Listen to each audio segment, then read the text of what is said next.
Khandesh Bulandtof TV news. Shindkheda इथं गांधी चौकात सर्वपक्षीय स्वर्गीय अजित पवार यांना श्रद्धांजली म्हणून शोकसभा, लोकनियुक्त नगराध्यक्षा कलावतीताई माळी तर्फे शोकसभेचं आयोजन। बुधवारी सकाळी झालेल्या विमान दुर्घटनेत महाराष्ट्र राज्याचे उपमुख्यमंत्री स्वर्गीय अजितदादा पवार यांचं दुर्दैवानं निधन झालं आणि संपूर्ण महाराष्ट्र स्तब्ध झाला। एक दमदार, दिलदार, रोखठोक बाजू मांडणारा, शासनावर आपल्या कार्यशैलीतून दबदबा निर्माण करणारा नेता हरपला। ही हळहळ संपूर्ण महाराष्ट्रातील नागरिकांच्या मनात जागा करून राहिली।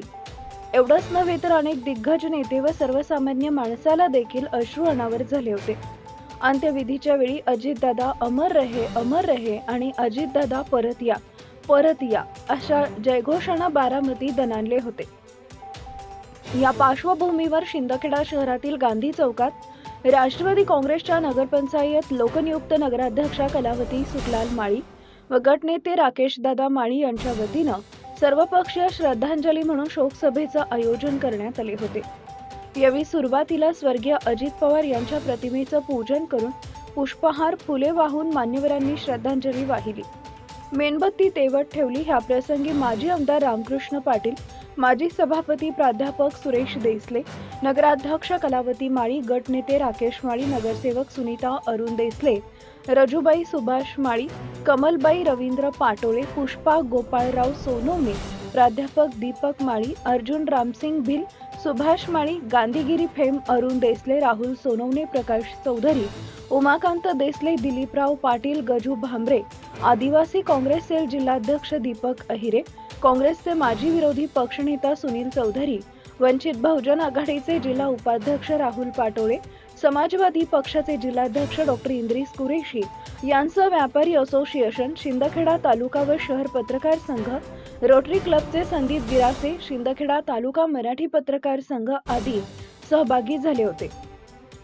यावेळी संदीप गिरासे, प्राध्यापक अजय बोरते पत्रकार, सुनील चौधरी, राहुल पाटोळे, दीपक अहिरे, सुभाष माळी, अरुण देसले, डॉक्टर इंद्रिस कुरेशी, प्राध्यापक सुरेश देसले, निलेश पाटील आदींनी मनोगतात दादांना श्रद्धांजली वाहत असताना त्यांच्या प्रति भावना, अनुभव विशद केले।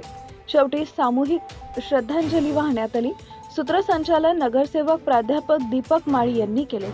मुख्य संपादक यादवराव सावंत। स्वर्गीय महाराष्ट्राचे लाडके उपमुख्यमंत्री आज आपल्यावर सगळ्यांवर त्यांना श्रद्धांजली द्यायची वेळ येईल असं कधीही वाटलं नव्हतं। परंतु जो आपला सगळ्यांना आवडतो तो परमेश्वरालाही आवडला असेल आणि 28 तारखेला क्रूर काळाने आमच्या स्वर्गीय अजितदादांना परमेश्वराने बोलवलं आणि त्या दुर्घटनेमध्ये दादा एक राजकारणातला दादा, एक सर्वसाधारण माणसाला मदत करणारा दादा निघून गेला। अनेक यापूर्वी शोक संदेश देत असताना अनेक नेत्यांनी, कार्यकर्त्यांनी दादांबद्दल जे घोर उद्गार काढले, परंतु मी आपल्या सगळ्यांच्या आशीर्वादाने त्या ठिकाणी आमदार असताना दादांचं काम या महाराष्ट्राच्या विधानसभेमध्ये पाहिलेलं। काम करत असताना या माणसाने कधी पक्ष पाहिला नाही, कधी समाज पाहिला नाही, कधी जात पाहिली नाही, पण या महाराष्ट्रातला गरीबातला गरीब शेतकरी असेल, दलित असेल, आदिवासी असेल, मुस्लिम बांधव असेल, सगळ्यांना मदत करणारा दादा आपल्यातून निघून गेलेले। असा माणूस होणं शक्य नाही। अनेक कालखंडामध्ये स्वर्गीय विलासराव देशमुख मुख्यमंत्री असताना आणि महाराष्ट्राच्या राजकारणातील लखलखता तारा ज्याचा संपूर्ण महाराष्ट्राला आणि महाराष्ट्रातील प्रत्येक सर्वसामान्य माणसाला, प्रत्येक जाती धर्माला अभिमान वाटेल असा हा लखलखता तारा आपल्या सर्वांना एवढ्या लवकर सोडून जाईल, अचानक सोडून जाईल हे वाटलं नव्हतं. आणि आज जी आपण या ठिकाणी त्यांना श्रद्धांजली अर्पण करण्यासाठी ज्या शोक सभेचं आयोजन केलेलं आहे ते आपले महाराष्ट्र राज्याचे जनतेच्या मनातील, सर्वसामान्यांच्या मनातील, तळागाळातील सर्वसामान्यांचे कैलासवासी म्हणणं सुद्धा जड जाता आहे. कारण काही लोक आपण म्हटलं आता कुठे की बा प्रत्येक माणूस जन्माला येतो आणि एक दिवस मरतो, परंतु काही लोक जे असे असतात की ते कधीच मरत नसतात. फक्त त्यांचं शरीर आपल्याला या ठिकाणी दिसत नाही, अमर होऊन ते गेलेले असतात. असं म्हणतात, आपण ते एक गाणंही ऐकतो नेहमी, आते हैं चले जाते हैं जाने वाले कभी कभी, यह अपने प्यार से लोगों के दिलों में यादगार बन जाते हैं. अजितदादांच्या बाबतीत आपण पाहिलं, काल सगळ्यांनी टीव्ही पाहिला. मी स्वतः सकाळपासून काल जवळपास 1:30-2 पर्यंत मी स्वतः टीव्ही जवळून उठलो नाही. एवढा मोठा जनसागर त्या ठिकाणी उफाळलेला होता आणि घोषणा सुरू होत्या, परत या, परत या, अजितदादा परत या. परंतु अजितदादा जे गेलेत ते परत येण्यासाठी नाहीत, परंतु त्यांना जर का खरोखर अमर म्हणून आपल्याला टिकवायचं असेल तर त्यांनी आपल्याला या ठिकाणी ज्या काही चांगल्या गोष्टी सांगितलेल्या आहेत, चांगल्या गोष्टी दाखवलेल्या आहेत, त्यांचं अनुकरण आपल्या जीवनामध्ये करणं. मग राजकारणी असतील तर राजकारणी लोकांनी राजकारणामध्ये त्यांचं अनुकरण केलं पाहिजे, समाजकारणी असतील समाजामध्ये त्यांनी अनुकरण केलं पाहिजे, अधिकारी वर्ग असेल त्या अधिकारी वर्गाने आपल्या कामाच्या बाबतीत त्यांचं अनुकरण चांगला वक्ता असेल. मी सुरेश भाऊसाहेबच्या तालिमात तयार झालेला माणूस आहे, कार्यकर्ता आहे. ज्या वेळेस चांगला माणूस बोलत असतो, अभ्यासू माणूस, त्यावेळेस एकदम एकाग्राने त्याला ऐकत राहणं. चळवळीतला कार्यकर्ता असल्यामुळे मी दादांना ऐकत राहतो. दादाचा अभ्यास फक्त काय राजकारणावर नव्हता, समाजकारणावर नव्हता, जीवनात, कुटुंबात, परिवार सोबत घेऊन, महाराष्ट्राला सोबत घेऊन अनेक जाती आणि धर्मातल्या लोकांना मी अनेकदा आमच्या मराठा समाजाचं आंदोलन पाहिलं, पण दादाला कधी आंदोलनामध्ये पाहिलं नाही. मी अनेकदा वेगवेगळ्या समाजाचे मेळावा झाले, पण दादाच्या वैयक्तिक कुठल्या एका जातीच्या संमेलनामध्ये दादाला पाहिलं नाही. कारण दादा सांगायचे, हा महाराष्ट्रामध्ये, या देशामध्ये ते पवार साहेबांची शिकवण आहे त्यांना, त्या कुटुंबाला. महाराष्ट्र असेल, देशात असेल, जो काही जाती आणि धर्मातला लोक आहेत ते माझे कुटुंब आहे, ते माझ्या पवार कुटुंब आहे, तेच महाराष्ट्र आहे, तेच देश आहे. म्हणून अशा नेत्याला आज आपण भावपूर्ण श्रद्धांजली देताना वाईटही वाटतंय.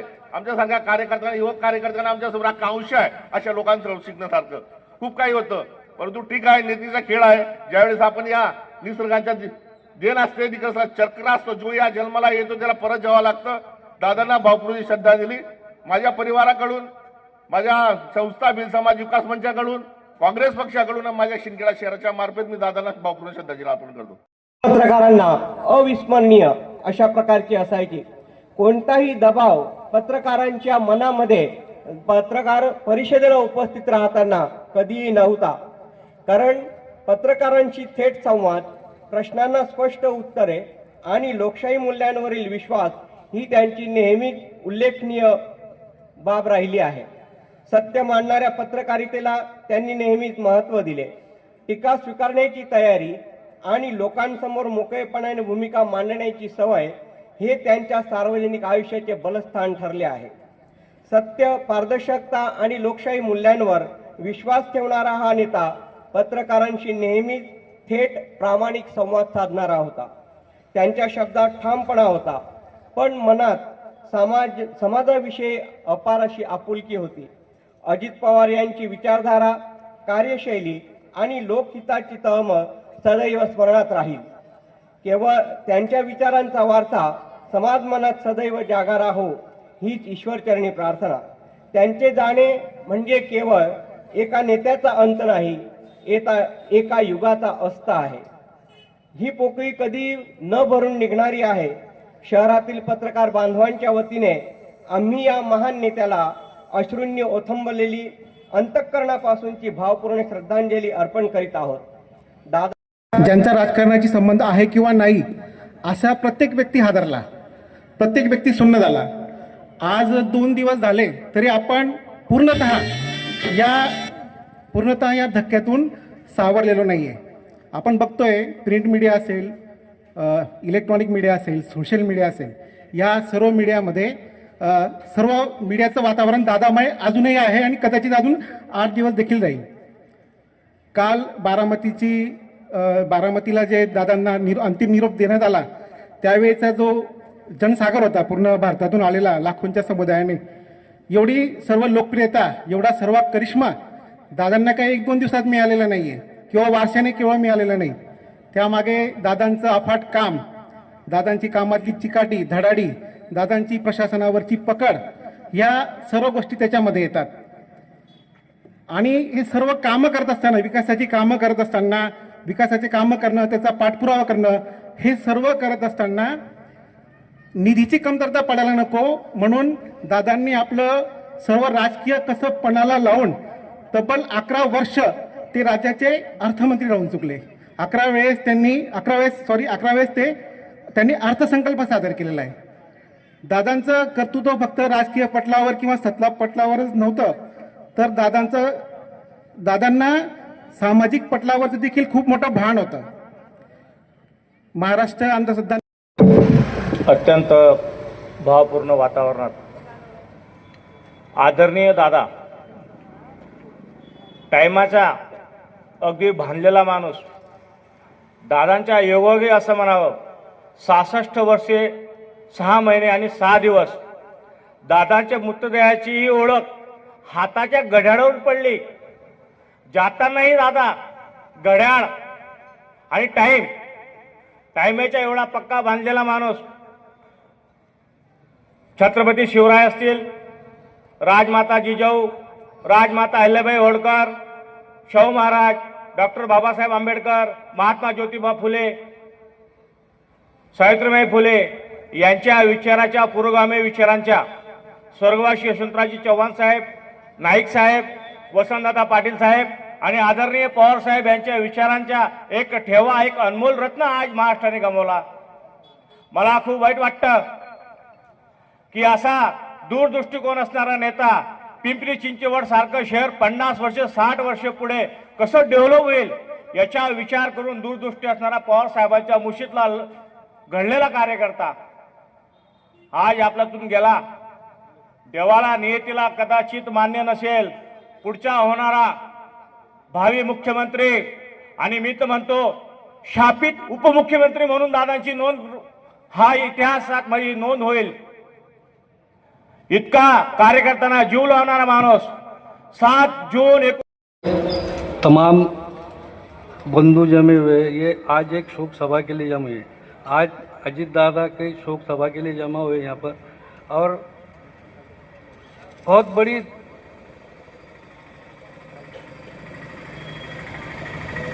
दुर्घटना है. इसके अंदर क्या, मैं अब कुछ ज़्यादा बोलता नहीं. मैं समाजवादी पार्टी और मुस्लिम समाज की तरफ से भावपूर्ण श्रद्धांजलि अर्पण करता हूँ. और इलेक्शन पीरियड के अंदर जब राकेश दादा ने हमें अजीत दादा से बात कराई थी तो उन्होंने कहा था कि डॉक्टर साहब तुम राकेश दादा के साथ खड़े रहो, आपको सिंदखेड़े के लिए कोई भी निधि कम नहीं पड़ने देंगे. और अजीत दादा ने जो स्कीमें चालू की थी जैसे कि लाड़की बहन की योजना है वो आज अपूरी हो गई है और वो आगे भी चालू रहेंगी. और मैं उनको भावपूर्ण श्रद्धांजलि अर्पण करता हूँ. और मेरे शब्द यांच्या शोकाकुल सभेसाठी जमलेल्या सर्व गावातील शोकाकुल बंधूंनो, अजितदादा हे नावच अजित होतं, कधी पराजित न होणारे असे अजितदादा आपल्यातून परवा पराजित झाले. एक नियतीचा खेळ असेल जन्म आणि मृत्यू माणसाला कधीही माहीत नसतो. त्याचप्रमाणे अजितदादांचा परमा आपल्या जीवनाशी पराजित होणं हे आपल्यासाठी एक धक्कादायक अशी गोष्ट होती. 66 वर्ष जीवन जगताना सर्वसामान्य माणसापर्यंत म्हणजे खालच्या माणसा जेव्हा सभा राहायची तरी खालच्या माणसा सर्वसमोर बसलेल्या माणसाचं सुद्धा ते ऐकून घ्यायचं आणि त्याचं दुःख हे निवारण करायचे. शेवटच्या क्षणापर्यंत आपण बघितलं विमानातून जो गठ्ठा पडलेला होता कागदांचा त्याच्यावरून दादांची ख्याती होती की सर्वसामान्यासाठी ते किती काम करत होते. अहोरात्र धावपळ करणारा 24 तास विमानातून जशी ज्या ज्या ठिकाणी आपण सोशल मीडियावर आपण व्हिडिओ बघितले की विमानातून उतरताना सुद्धा असं काही त्यांना 2 पाऊल थांबून चालले नाही. अतिशय धावपळ करणारा स्पष्ट वक्ता आणि आदरणीय शरद पवार साहेबांच्या तालमीत झालेला हा तयार असं एक नेतृत्व होतं की शरद पवार साहेबांनी आपल्याला एक दिलेलं मोठं हे नेतृत्व होतं. परंतु दुर्दैव देवाने आपल्याकडून ते हिसकवलं आणि आज एवढं मोठं नेतृत्व तयार व्हायला खूप वेळ लागेल. परंतु नियतीचा खेळ आहे. सर्वांना जन्म आणि मृत्यू हा सारखाच आहे. कर्णाला सुद्धा कवचकुंडल मिळाली होती. अश्वत्थामाला सुद्धा आपलं जे आयुष्य होतं म्हणजे आयुष्यभर जीवन जगण्याची त्यांना सुद्धा या ठिकाणी इच्छाशक्ती होती. भीष्म पितामह यांना सुद्धा आपल्याला आयुष्यभर जगण्याची इच्छाशक्ती होती. परंतु भगवंताच्या पुढे कोणाचं चालेना असे अजितदादा आपल्यातून आज निघून गेले. तरी ते जरी आपल्यातून निघून गेले असतील परंतु त्यांनी दाखवलेल्या मार्गावर आपण गोरगरिबांसाठी अहोरात्र जगूया. त्याच मार्गाने आपण त्यांनी शिकवलेला धडा म्हणजे अजितदादांना आपल्या आयुष्यात आपण जिवंत ठेवूया. कायमस्वरूपी त्यांचं आठवण ठेवून या सर्वसामान्यांचं आपण काम करूया. या ठिकाणी मी माझ्या शहर काँग्रेसच्या वतीने तालुका काँग्रेसच्या वतीने या ठिकाणी त्यांना भावपूर्ण श्रद्धांजली व्यक्त करतो. Subscribe now and press the bell icon. Never miss an update.